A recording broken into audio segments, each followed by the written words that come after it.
가계의 신용 비율, 그러니까 부채라고 보시면 됩니다. 신용 비율이 GDP 대비해서 80%를 넘어가기 시작하면 이제 서서히 전반적인 전체적인 가계가 쓸 돈이 없어지면서 경제가 다운그레이드 된다. 내수의 버팀목은 거의 다 지금 소진이 돼가고 있다. 네. 경제 구조학적으로만 본다면 우리나라는 좀 위험 구간으로 좀 전이가 되고 있다.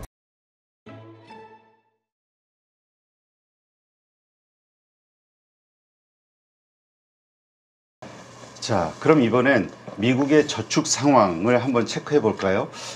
이게 우리가 자주 사용하는 데이터이기도 한데 어떤 의미가 있는 건지 좀 먼저 설명을 해주시고 한번 현황 부탁드리겠습니다. 네, 미국의 가계 저축률 같은 경우는 사실 이제 두 가지, 최근에는 이제 초과 저축이 줄어든다라는 표현을 하는데, 초과 저축이 줄어든다는 건 뭐냐면요, 쉽게 말해서 돈이 있는데 네. 초과로 더 돈을 저축을 하는데, 보통 초과 저축을 해왔는데 이런 규모가 줄어든다는 거는 가용자금이 줄어든다는 의미하기 때문에 앞으로 그러면 미국 가게가 소비자들이 돈을 쓰기가 힘들어지겠구나, 네. 이렇게 이제 표현을 해요. 근데 그것보다도 더 중요한 지표는 뭐냐면 가처분 소득 대비한 저축의 규모, 즉 저축률입니다. 이 저축률은 미국의 소비자들은 굉장히 민감하거든요. 그러니까 경기가 앞으로 안 좋아질 것 같으면요, 제일 먼저 어디서 신호가 오냐면 내구재 소비를 안 합니다. 네. 내구재가 뭐냐면 가구 아니면 가정기기, 이런 건 이제 우리 집에 있는 인테리어들 바꾸는 거 있잖아요. 아니, 앞으로 돈 쓸 일도 이제 많은데 돈도 없고 경기도 안 좋을 텐데 뭐 이거 왜 사? 이런 마음이 그대로 반영이 되는 거죠. 네. 그러면서 어떤 현상이 나타나냐면 저축률이 올라갑니다. 그러니까 소비는 규모가 줄어들고 상대적으로 돈을 쟁겨놓으려는 심리가 많아지죠. 근데 이게 얼마나 민감하냐면요, 1970년대부터 이제 숫자를 보시면은 그 위기가 왔던 게 음영색인데요, 위기가 오기 전부터 사실 이 숫자, 저축률의 패턴은 이미 올라가죠. 이미 올라갔다가 여기도 마찬가지입니다. 75년도 때를 보시면은 이미 올라갔다가 침체가 오죠. 그리고 직전에 올라갔다가 이 80년대에 침체가 옵니다. 그러니까 사전적으로 이 미국 가계의 저축률의 패턴은 올라간다라는 숫자가 보이면 이미 머지않은 시점에 침체가 진짜 오겠구나를 예측하는 거예요. 근데 이 구조는 너무 간단해요. 저축률이 올라가면서 상대적으로 소비를 안 하죠. 소비를 안 하면 미국의 GDP, 소비 70%로 이루어진 GDP는 떨어지게 돼 있거든요. 네. 그러면은 그로 인한 충격 여파가 매크로 전반적으로 퍼지고, 그게 금융시장을 타고 그 다음에 수출시장을 타고서 뭐 수출국가, 한국, 중국 다 오는 거거든요. 근데 지금 이 지표를 보면 추세선상으로 봤을 때 이게 아주 피크를 찍었던 30%를 상했던 때가 진짜 코로나 때 정말 위기가 왔을 때 패닉이었었죠. 근데 이 숫자가 오히려 지금 완만하게 떨어지고 있어요. 네. 그럼 이렇게 떨어지는 구간에서 우리가 앞으로 떨어지고 나서 어떻게 될까요? 침체가 언제 올까요? 그러면은 저는 결국에는 유동성이 있다라고 보여집니다. 미국은 어찌됐든 뭐 좋든 싫든 나쁘든 어쨌든 돈을 풀어서 사는 국가이기 때문에 그렇죠. 사실 이제 상업은행들의 대출, 그 다음에 두 번째는 재정을 얼마나 또 풀어 나가느냐, 이 두 가지 요소가 저축률을 계속 안정시키는 핵심 요소가 돼요. 근데 그 두 지표들이 좀 줄어들기 시작하고 경제의 센티먼트뿐만 아니라 모멘텀이 좀 약화가 되면 이 숫자, 바로 이 저축률이라는 지표가 더 이상 떨어지지 않고 완만하게 반등이 오기 시작하거든요. 그러면 앞으로 제가 생각하는 구조상으로는 적어도 한 2년 후쯤에 뭐 어떤 이유에서는지 상업은행들이 돈을 좀, 대출 리스크를 좀 줄이기 시작한다, 그런 신호들이 오면 저축률도 서서히 올라가기 시작할 거고, 네. 그 시점에서 아마도 이제 진짜로 침체 국면으로 조금씩 전환될 수 있다. 근데 적어도 그거는 이제 그때 상황에 또 체크를 해야 되지만 2년 정도는 지금은 무방하다, 괜찮다라는 이제 생각을 하고 있습니다. 네, 알겠습니다. 자, 그렇다면 미국의 경기 침체, 지금 다들 걱정은 하고 있고 당장 올 것처럼 고민하고 있지만 여러 가지 데이터를 통해서 그렇지 않다라는 건 이야기해 주셨고요. 그러면 이 경기 침체 분명히 한 번은 여러 가지 데이터, 장단기 금리 역전, 이것이 다시 정상화되면서 일어나지 않겠냐. 네네. 1년 이내에 일어났었다, 과거에는. 네네. 이런 얘기하면서 한 번은 올 것 같은데, 이런 생각하시는 분들 네네. 많거든요. 어떻게 생각하시는지. 이게 이제 저는 고용시장에서의 삶 지표도 예측성이 좀 떨어졌다고 보고요. 두 번째는 장단기 금리차 역전이 침체를 사전적으로 시그널로 보내는 것도 좀 많이 약화가 된 거예요. 왜냐하면 구조적으로 보시면요, 이 침체 같은 경우는 이제 장단기 금리 차라는 구조 자체가 이 확률을 한번 보시겠습니다. 이게 미국의 3개월 후 6개월의 이제 침체 확률인데요. 이게 결국엔 장단기 금리 역전에 가장 민감하게 작동하는 지표입니다. 그걸 가지고서 거의 만들었다고 보시면 돼요. 근데 이 패턴을 보시면요, 항상 진짜 침체가 나오잖아요. 그러니까 이 확률이 확 올라가잖아요. 네. 근데 그 다음에 2, 3년 후에 살짝 또 튑니다. 항상 그랬습니다. 코로나 이후에도 항상 튀었습니다. 그리고 이번에도 진짜 침체와 같은 유사한 구간이 왔다가 이번에는 어떻게 됐죠? 코로나 때 이제 엄청나게 튀었고 서프라임 때입니다. 이때는 네. 서프라임 때는 거의 100%까지 튀었었죠. 튀고 나서 지금 살짝 튀었다가 또 약간 튀고 있어요. 그러니까 이게 뭐냐면은 침체가 진짜 오고 난 직후에 장단기 금리 차 역전이 나타나면서 진짜 침체가 아닌데 가짜 침체인데 시그널을 잘못 보내는 거죠. 근데 왜 이런 현상이 나타날까? 2000년대 이후부터는 사실은 장기 국채에 대한 매입 수요가 연준만 있는 게 아니라 사실 상업은행도 있고 장기채를 많이 사기 시작을 해요. 네. 침체가 오든 경제가 좋든 항상 장기채를 많이 삽니다. 그러면 금리가 상대적으로 떨어져 있겠죠. 근데 단기 금리, 우리가 2개월물 이런 단기 금리는 오히려 상대적으로 높아 있는 상태를 유지합니다. 그러니까 장단기 금리 역전이 항상 중간중간 시그널적으로 오는 거예요. 근데 이것이 실질적인 침체를 의미하진 않는다. 그런데 과거에는 1년 후에는 왔어요. 근데 그때는 장기채를 이렇게 상업은행하고 연준이 이렇게 대규모로 산 적이 없었어요. 네. 그때는 맞았죠. 근데 지금은 자율적인 어떤 채권 시장이 진짜 침체가 올 것 같으니까 민간의 투자자들, 채권 투자 기관들이 미리 사놓자, 불안하다 이런 것보다도 정책적으로 연준과 상업은행들이 어쨌든 사라고 오더가 왔고 요청이 왔으니까 산다 이런 입장이기 때문에 그 의미가 좀 많이 달라졌다 이런 생각입니다. 네, 그렇군요. 자, 그렇다면 3분기 글로벌 경기는 어떻게 될 것이냐? 지금 다들 우려하는 것처럼 침체로 가고 있냐? 아니면 확장으로 갈 것이냐? 지금 나오는 데이터들은 어떤 방향을 가리키고 있는가? 좀 이야기해 주시죠. 아틀란타 페드에서 보시면요, 아까 이제 GDP 갭 말씀드렸었잖아요. 네. 근데 GDP 갭으로 봤을 때 이제 한 0.5 정도 플러스가 나올 것 같아요. 그러니까 즉 이야기는 뭐냐면 2분기가 이제 3%대였으니까 이제 1% 정도의 실질 GDP 갭 플러스가 나와서 경제가 아직도 양호하다라고 이제 판단을 할 수 있는 거고, 3분기는 그것보다는 숫자는 적지만 0.5 플러스가 여전히 유지가 된다. 그러니까 쉽게 말하면은 모멘텀이 그동안 너무 셌다가 3분기, 4분기, 마침 3분기, 4분기는 사실은 대선의 구간이잖아요. 그러니까 이 구간에는 정부도, 바이든 정부도 그렇게 이제 거의 정책적으로 보면 블랙아웃 기간이에요. 돈을 쓰거나 어떤 정책 스탠스를 세게 표출하는 기간이 아닙니다. 그래서 약간 쉬는 기간, 네. 약간 연착륙의 모습을 보이는 기간, 슬로우다운의 기간, 요 정도로 보여지고, 오히려 우리 이제 글로벌 투자자들은 빠르죠. 선제적이고 스마트하시죠. 그래서 아마도 4분기쯤 돼서 이제 대선이 끝나고 정책에 대한 방향성들을 언급만 해도 사실상 심리 부분은 상당 부분 완화가 되면서 개선이 될 것이다. 네. 이렇게 보여집니다. 그렇군요. 자, 주택 대출 수요 전망은 어떻습니까? 지금 한국도 지난달인가요? 9조 정도의 신규 대출 가운데서 8조가 네네. 부동산 대출이었다. 네네. 담보대출에 이런 데이터가 나왔다라는 뉴스를 본 기억이 나는데 어떻습니까, 미국은? 미국도 지금 대출이 어마어마합니다. 그러니까 이거는 이제 상업은행들의 이제 모기지뿐만 아니라 신용대출, 그다음에 기업들한 리스, 산업용 리스까지 다 포함된 금인데요. 이게 멈추질 않아요. 12조 달러에서 멈추질 않고 있습니다.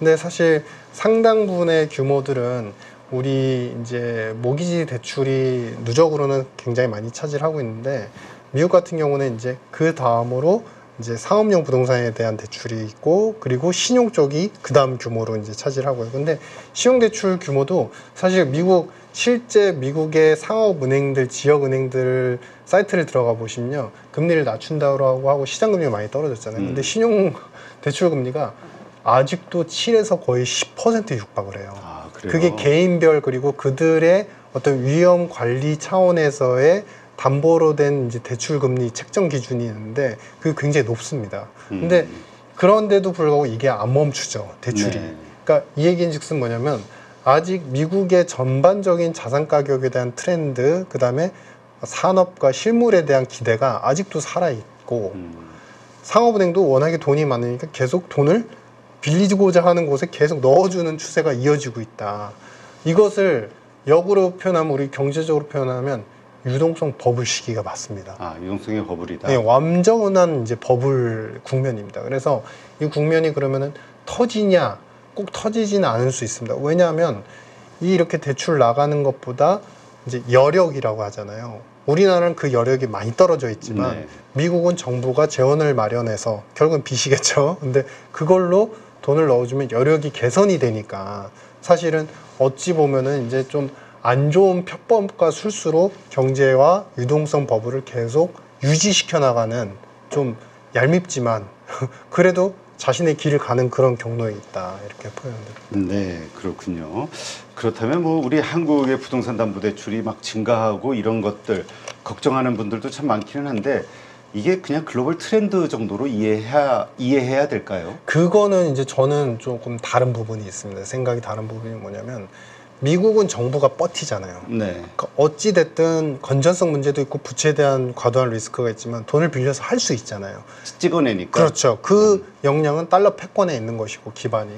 이거는 무제한입니다. 사실은 어찌 보면 무제한으로 계속 옹달샘에서 샘물을 계속 이제 떠다 마시는 격인데, 한국은 버팀목이 국가 재정에는 항상 제한이 돼요. 왜냐하면 우리가 국채 발행을 할 때는 충분한 이제 수요를 확보하기 위해서 노력을 해야 되는 부분들, 수요가 항상 일정 수준에 머무른다는 거, 그 다음에 가장 중요한 세 번째는 우리는 아직은 수출 국가이고 비패권 국가예요. 그러다 보니까 OECD나 IMF에서 권고하는 우리의 국가 채무 비율이나 아니면 재정 적자에 대한 통제 수준이 항상 일정한 바운더리 있어요. 그걸 넘어가면 위험 시그널로 보고 그게 바로 환율로 연결이 돼요. 네. 그렇기 때문에 우리는 대출이 일어나갔을 때 그 여력을 살리려면 결국에 경제가 살아야 되는데 내수 경제는 안 좋잖아요. 이번 GDP 우리 실제 실직 결과를 보셔도 사실은 우리가 이제 성장률이 이제 대략 2.6% 전년비 나왔었는데, 거기에서의 대다수가, 그러니까 한 2.3 정도가 나왔는데 2.6 정도가 어디서 나왔냐면요, 순수출에서 성장을 기여를 했습니다. 나머지 내수 쪽은 오히려 마이너스를 만들었습니다. 즉 내수가 지금 버팀목이 없어요. 거의 없어요. 네. 그때 잘 됐던 반도체 수출, 그 다음에 디스플레이, 그 다음에 일부 자동차 수출들, 그래도 유지가 되는 산업들, 요것 수출 산업 때문에 지금 성장률 패턴도 버티는 것이지, 만약에 순수출 쪽까지 빼버렸으면 우리나라가 전년 동기 대비해서도 거의 0%대 성장률도 나올 수 있는 그런 네. 상황이었다. 그만큼 여력이 있으면 대출에 대해서 감당 가능하니까 될 수 있는 나라가 있고, 한국은 그 부분이 굉장히 코셔스하고 조심스럽다. 한은혜 총재도 그래서 이번에 이제 초기 취임하셨을 때 구조조정 얘기를 17번 하셨거든요. 특히 부동산에 대해서 정말 많이 강조하시는 것 같아요. 네네. 왜냐하면 이게 약간 그런 거예요. 그러니까 처음에 우리 커피 처음에 마시면 각성이 생겨가지고 네. 공부도 잘 되고 일도 잘 되잖아요. 근데 이걸 커피를 계속 먹다 보면 나중에는 위장도 안 좋아지고 몸도 안 좋아지는데 각성 능력은 떨어지게 돼요. 효과는. 바로 그게 가계부채입니다.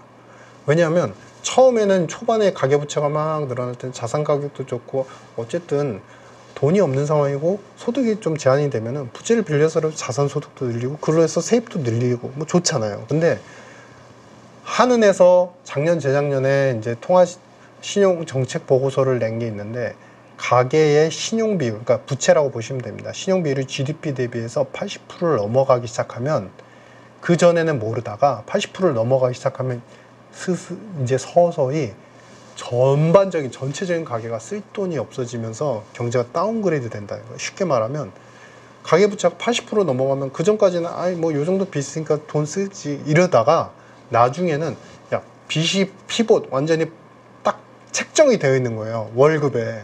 그러다 보니까 쓸 돈이 계속 감소가 되는 거예요. 그럼 내수는 망가지죠. 근데 그런 현상이 최근에 나타나죠. 실제로 온라인이나 우리가 플랫폼으로 사는 구매, 온라인 시장은 잘 되잖아요. 특정 기업의 구매 시장은. 근데 오프라인으로 가시면 물론 상권의 변화가 있고 뭐 여러 가지 이슈가 있죠. 근데 자영업자들 폐업률이 어마어마하게 늘어나잖아요. 그렇죠. 이분들이 이렇게 어려워지는 거는 되게 중요한 시그널이거든요. 왜냐하면 우리나라 취업자 인구의 25% 정도를 차지해요. 근데 이분들은 공급자이면서도 소비자예요. 왜냐하면 그렇죠. 이분들이 돈을 벌어서 이분들이 장사가 잘 돼서 돈을 벌면 또 돈을 쓰는 가게이거든요. 근데 이 얘기인 즉슨 뭐냐면 이분들이 어려지면서 폐업률이 늘어난다는 거는 내수의 버팀목은 거의 다 지금 소진이 돼가고 있다. 네. 경제 구조학적으로만 본다면 우리나라는 좀 위험 구간으로 좀 전이가 되고 있다. 뭐 이런 판단입니다. 네, 그렇군요. 이 부분과 관련해서는 미국과 우리를 단순 비교하기는 좀 어렵다. 네, 네, 맞습니다. 이렇게 봐야겠군요. 우리 그런 거 있잖아요. 그 누구 따라가려다 가래기 쳐진다 이런 표현. 물론 이제 속된 표현이긴 하지만 쉽게 말해서 여력이나 구조가 안 되는데 가격의 트렌드를 따라가는 거는 패션이니까 글로벌하게 트렌드는 따라가지만 나중에 연착륙이나 조정이 올 때는 좀 급이 다르게 나타날 수 있다. 네, 뭐 이런 생각입니다. 알겠습니다. 자, 지금 AI 산업 정말 말도 많고 탈도 많은데 사실 올 상반기까지만 해도 AI가 그 증시의 상승을 이끌고 글로벌 어떤 그 성장을 이끄는 키워드였죠. 그렇죠. 근데 지금은 이제 의심에 불신이 이제 쌓이기 네. 시작을 했어요. 네. 과연 성장을 계속 일으킬 수 있을까? 네네. 예. 저는 이제 그 잭슨왕이 계속 이제 우리 거 잘 팔립니다. 그리고 그동안 실적도 좋았고 앞으로도 가이던스 좋습니다. 그러니까 엔비디아가 개발한 칩들에 대한 수요는 어마어마합니다. 이제 이런 얘기를 하셨잖아요. 근데 이런 의심의 눈초리가 사실 주가가 너무 올라서 그런데 이 눈초리를 해소시키려면요. 저는 그 생각을 해요. 잭슨왕은 IT의 천재고 진짜 유명하시고 유능하신 분인데 IT적으로 반도체 칩만 얘기하시는 게 아니라 좀 그 외에 이제 다른 제조업 분야도 공부를 하셔서 이 칩이 자동차 산업에 혹은 어느 쪽 실물 쪽의 공장에 쓰여질 수 있고 그것을 우리가 지금 그런 패러다임의 시프트를 노력하고 있고 수요가 엄청납니다. 이 말을 하고 실제 그게 실천이 되면요. 지금의 주가 변동은 끝날 거라고 봅니다. 그러니까 AI가 정말 우리가 지금까지는 반도체 혹은 우리가 ICT적 컴퓨터학적으로 접근을 했다고 한다면 이제는 옥스퍼드 이코노믹스에서도 그런 얘기를 했어요. 그러니까 AI의 준비 정도가 그리고 그 수준과 자금을 쏟아붓는 그 이제 열정이 미국이 가장 원탑인데 네. 그것이 국가 경제 자체를 끌어올리기 위해서는 실물 산업 시장으로의 적응이 되어야 된다. 근데 그게 우리가 소위 얘기하면 그거예요. 이제는 AI가 자동차를 디자인하고요. 자동차 신 브랜드 모형을 만들어내고 엔진까지 가공을 하는 겁니다. 엔진의 어떤 이제 요소를 갖다가 결정을 하는 거죠. 그러면서 수석 디자이너가 없어도 되고 수석 엔지니어가 없어도 자동차를 만드는 AI가 탄생을 하는 거예요. 그러니까 그런 구조가 가려면 사실은 6개월에서 1년 정도의 시간은 좀 필요한데 그 전까지는 이런 의심의 눈초리들이 조금 반복이 될 수밖에 없다. 핑계는 경기 침체이지만 사실은 엔비디아 주가의 문제인 거죠. 그렇죠. 네. 알겠습니다. 자, 이제 미국 대선 토론이 끝났고요. 앞으로 증시가 어떻게 흘러갈 것이냐. 사실 뭐 트럼프 트레이드니 해리스 트레이드니 해가지고 관련주들이 일희일비하는 모습을 보이고 있는데 이러한 불안전성이 증시에는 어떤 영향을 미칠까? 많은 분들이 고민하고 있는 부분이죠. 이것도 비슷한 생각입니다. 그러니까 뭐냐면 우리가 커피 처음 마셨을 때 어우 화들짝 놀라면서 어우 좋네 이러다가 이제 나중에 갈수록 이제 무뎌지잖아요. 트럼프 트레이드든 해리스 트레이드든 사실은 갈수록 이제 녹아 들어갈 걸로 보여집니다. 왜냐하면 이제 이 양 대통령이 어느 누가 되느냐에 따라서 사실은 이제 정책의 방향이 특히 신재생이나 전기차 배터리와 관련된 정책이 너무 극명하게 갈릴 것 같으니까 처음엔 트럼프가 이제 확 지지율이 급부상을 하면서 놀란 가슴에 시장의 트레이딩이 변화가 굉장히 컸었는데요. 네. 이번에 이제 2차 토론회를 보면서 언론에서 많이 보도가 됐는데 제가 봐도 트럼프는 평정심을 잃었습니다. 확실히 잃었습니다. 왜냐하면 해리스 같은 경우는 자신의 정책에 대해서 포용주의적인 정책을 하고 다민족주의, 그 다음에 인종을 구분하지 않는 그런 포용적, 과거의 오바마 같은 정책적인 인권에 대한 부분을 강조하는 듯한 모습을 충분히 보여줬어요. 자신의 정책을 충분히 보여줬습니다. 그리고 그게 경제 정치적으로 봤을 때도 정책적으로 봤을 때도 기본적으로 유아 세액 공제라든지 중저소득 계층에 대한 지원까지 하겠다라는 식으로 일관성 있는 정책으로 표출이 됐어요. 그런데 트럼프 같은 경우는 자꾸 본인이 잘한 것이 분명히 1승 때 잘한 것이 있죠. 중국에 대한 컨트롤을 잘했죠. 네. 그런데 자꾸 변방으로 자꾸 공격거리를 찾았죠. 뭐 예를 들면 이민자들이 반려동물을 먹는다든지 그런 네거티브한 발언으로 몰아갔지만 사실 검사 출신의 어떤 해리스 같은 경우는 거기에 말려들지 않고 오히려 나는 바이든과 다르고 또 다른 정책을 시행할 수 있다라는 거를 분명히 표출했기 때문에 아마 점점 갈수록 해리스에 대한 지지도나 지지율은 안정적으로 올라갈 것으로 보여집니다. 그렇기 때문에 양쪽 어느 대통령에 따라서 트레이딩이 바뀐다라는 시장의 변동성은 줄어들 거고, 다만 물론 우리가 걱정은 해야 되죠. 11월 이제 초에 대선이 될 때 혹여나 해리스가 높은데, 예전에 이제 클린턴 때도 그랬죠. 클린턴 때도 마찬가지였잖아요. 지지율은 높았지만 뒤에 가서 확 바뀌는 결과가 표출이 됐잖아요. 그러니까 그런 부분에 대한 리스크는 분명히 존재를 합니다. 그리고 결국엔 경합주에서 펜실베니아를 누가 가져오느냐에 따라서 이번 판도는 완전히 바뀌기 때문에 펜실베니아의 선거인단이 무슨 생각을 할지 저도 잘 모르겠어요. 그래서 예측이 좀 힘들긴 하지만 이번에는 그래도 적어도 해리스가 안정적인 지지율과 안정적인 구도로 이제 약간은 조심스럽지만 당선의 가능성이 크지 않을까 이렇게 생각을 하면서 시장의 변동도 조금은 많이 축소가 될 가능성이 있다. 오히려 해리스가 된 이후의 정책에 기대한 포트폴리오 변화와 기대심에 의한 완화, 시장적인 완화가 좀 예상이 된다 이렇게 생각합니다. 네. 그러다 보니까 트럼프 수혜주라고 해야 될까요? 비트코인. 네. 좀 약세를 보였다, 졌다, 토론회에서 이런 평가 나오니까 급락이 나와버렸어요. 네. 비트코인은 어떻게 앞으로 전망을 보세요? 그러니까 비트코인은 제가 예전에 일전에 이제 다른 곳에서 그 전망을 했었는데 저보다 너무 똑똑하신 분들이 많아가지고 제가 앞으로는 감히 얘기를 못하겠다 이런 생각까지 했습니다. 근데 저는 이제 그럼에도 불구하고 조심스럽지만 죄송하지만 하나 말씀을 드리면요. 트럼프가 만약에 예를 들어서 지지하는 계층이 대통령이 된다라고 가정을 했을 때 왜 가격이 오를까요? 물론 호재성, 그러니까 뭔가 밀어준다, 가격 결제 범위를 늘려준다, 이것 때문에 호재성 이슈는 될 수 있겠죠. 근데 저는 그래서 가격은 더 올라갑니다, 이런 예측은 사실 일시적인 효과에 불과하다고 생각을 해요. 왜냐하면 기본적으로 우리가 비트코인이 갖고 있는 장점은 탈중앙화잖아요. 탈중앙화된 디지털 화폐로서 역할이 계속 급부상할 때 가격이 올라간다는 건데, 탈중앙화된 시스템에 대해서 우리가 단순히 결제뿐만 아니라 통화의 발권과 통화의 조절을 자율적으로 컨트롤할 수 있고 정부의 방해를 받지 않는다. 근데 지금 상황이 좀 이상해졌습니다. 미국 정부가 비트코인을 많이 갖고 있거든요. 네. 기관들도 많이 비트코인을 편입하고 있거든요.